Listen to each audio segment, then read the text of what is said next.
Well, it's time this morning to think about what we would like to eat this week. And so I recently had some very generous parishioners drop off the fruits of their labor on Lake Erie, a nice pouch of walleye, which is very plentiful, they tell me these days.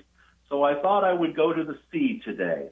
You know, it was Jesus did so much of his ministry around the Sea of Galilee, and his apostles were great fishermen, and they would often return there to do some fishing work. And when I visited the Sea of Galilee, we went to a restaurant, and they serve a fish called Peter's fish, which is the most plentiful fish that's found in the Sea of Galilee, and would have most likely been the kind of fish that Jesus would have been cooking up on that charcoal fire on the beaches of the Sea of Galilee for his apostles, and similar to what we would call today tilapia.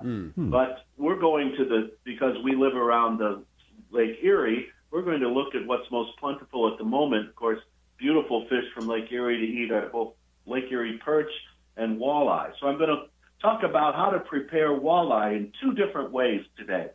The first one is a pan-fried walleye. Now I have a practice whenever I'm preparing fish is I rinse the fish very well underwater, and I place after you pat it dry, I place it in a Ziploc bag of milk for about an hour, and just let it rest in the milk for about an hour. Cool.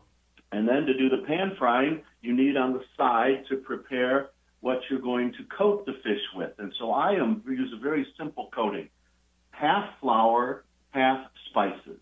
And your spice mix can vary depending on your own taste. What I put in there, though, is a little thyme, some salt and pepper, just a tiny bit of chili powder, a little paprika, some cumin, and some oregano. And use your mix for what you're going to do on top of your fish should be half flour, half spices. And make sure you blend that together very, very well. And then after the fish has rested in the milk for a while, take it right out of there. Don't pat it dry. Put it right into that mix so that the fish is coated on both sides with the mix that you've created. And at the same time, of course, you have to preheat your pan and use a pan with a lid on it. And use your favorite oil. I would not recommend using olive oil, even though I love it, when to fry your fish. Use a canola oil or a peanut oil or a vegetable oil, whichever you prefer, only because the smoke point is much higher in those oils, so they can get much warmer before they put off any smoke. So once you have your frying pan up and running with some good oil in it, take a piece of that fish and lay it right down, and make sure that after you've generously coated that fish with the flour spice mix, you put it in the oil, and cook both sides of the fish until it's nice and golden brown, and the interior should be nice and white and flaky. And so that's how you know when it's done. Golden brown on the outside, white and flaky on the inside. Take it out, put it on a paper towel so the excess oil can drain off of it, and then enjoy it. It's a wonderful way to enhance the flavor of the fish with the spices, but to enjoy it, that you can still enjoy the meat of the fish rather than a heavy coating on it, which then often takes away the taste and the attention from the walleye itself. That's one way to do it. It's a very wonderful way. I have a second way that I also like very much. And the second way is what I call a foil pouch walleye. You start preparing it exactly the same way. Wash it, pat it dry, put it in milk for an hour, and then create an aluminum foil pouch.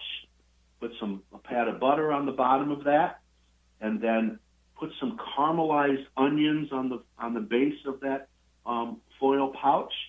Place the fish right on top of it, on top of the onions, and then season the fish generously with salt and pepper.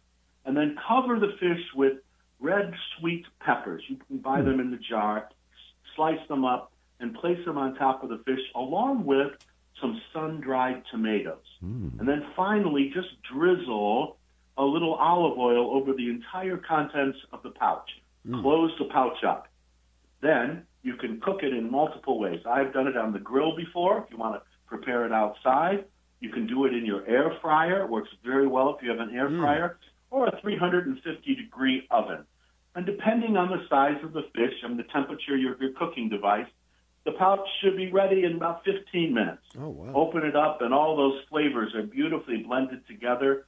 And the walleye takes on a little bit of the hint of what you put in there, the onions and the peppers and the sun-dried tomatoes, and then just enjoy it.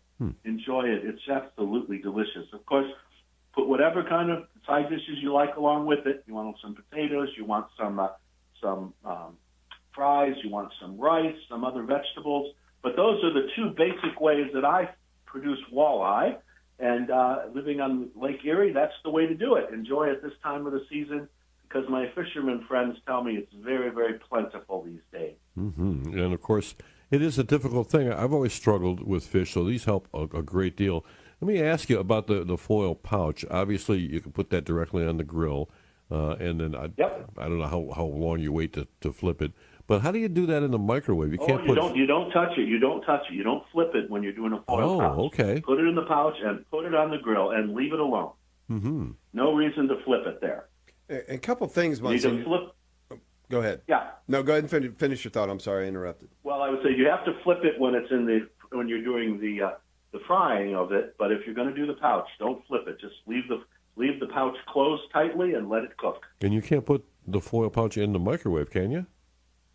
No, not the microwave. You put it in the grill, you put it in your air fryer, or in the oven. Okay. You start a fire that way. Here's the thing. I like fish well prepared, but it has to be done right? So, I mean, fish can really go the other direction if it's not prepared well.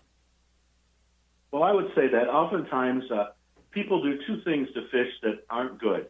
They undercook it so that the inside isn't completely cooked all the way through. Or the worst thing to do, and this happens more often, they overcook it.